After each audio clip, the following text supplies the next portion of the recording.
दुनिया में कोरोना फैलाने के बाद चीन दुनिया से दुश्मनी ले चुका है और अब उससे ध्यान बटाने में लगा है और चीन अब भारत से दुश्मनी पे उतर आया है। लेकिन सुन लो शी जिनपिंग, तुम्हें हम ये बता दें कि हमारा भारत 1962 का नहीं 2025 का सुपर पावर बनने को लेकर आगे बढ़ रहा है।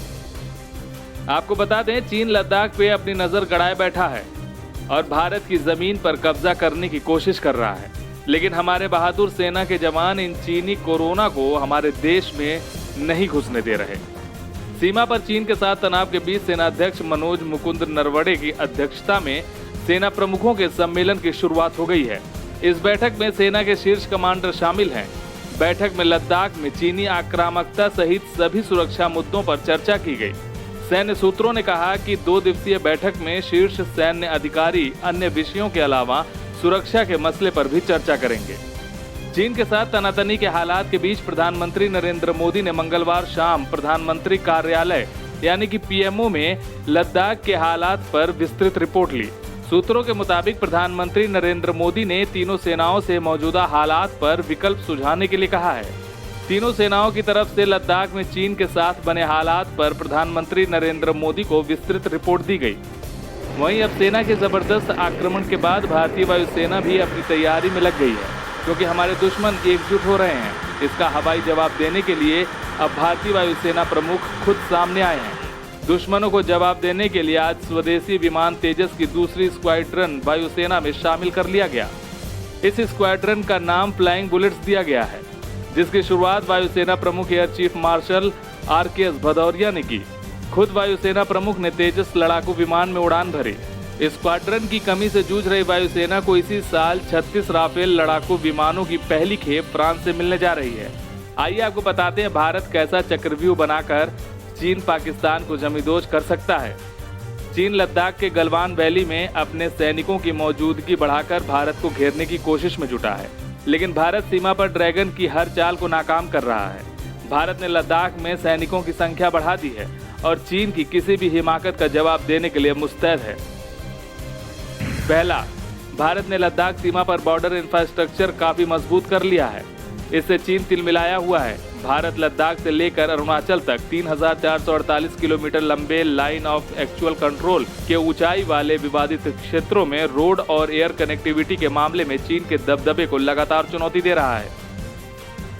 दूसरा, विश्व स्वास्थ्य संगठन के एग्जीक्यूटिव बोर्ड की कमान भारत के हाथ में आ चुकी है। कोरोना वायरस की शुरुआत चीन के वुहान शहर से हुई। कई रिपोर्ट्स हैं कि शुरुआत में चीन ने इस वायरस के मामलों को छिपाया। धीरे धीरे कोरोना पूरी दुनिया में फैल गया और आज हालात ये हैं कि 3 लाख से ज्यादा लोग मारे जा चुके हैं। चीन की जवाबदेही तय करने की डिमांड दुनिया के कई देशों ने उठाई। अब चीन पर शिकंजा कसने की शुरुआत हो गई है। वहीं चीन का बचाव करने वाले WHO की भूमिका भी तय होगी।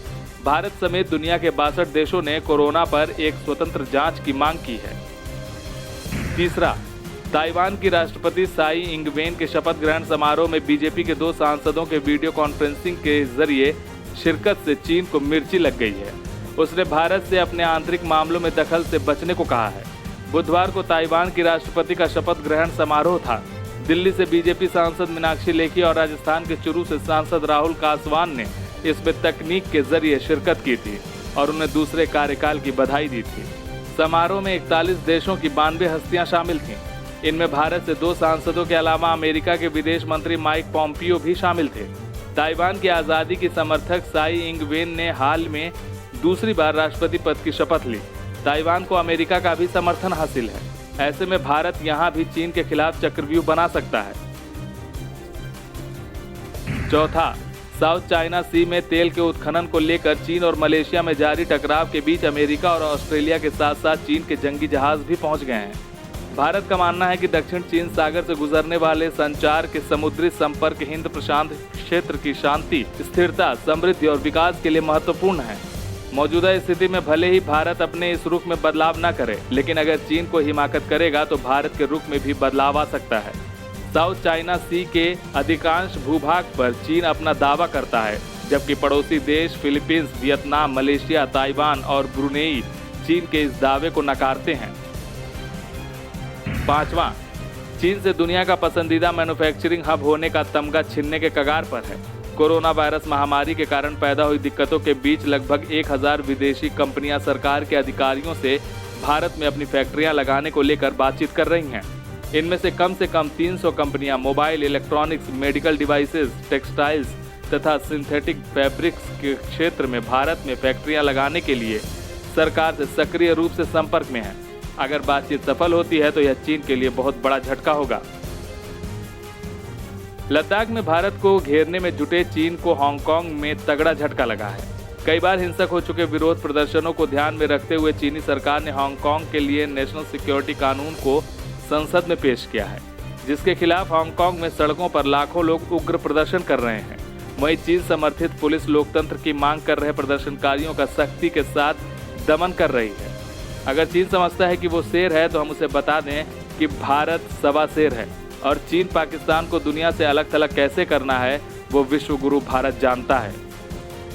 एचएस न्यूज के लिए प्रशांत शर्मा की रिपोर्ट। देश और दुनिया से जुड़ी सभी प्रमुख खबरों के लिए हमारे चैनल को सब्सक्राइब करें और लेटेस्ट वीडियो पाने के लिए बेल आइकन को जरूर दबाएं। साथ ही हमारे वीडियो को लाइक और शेयर करना ना भूलें।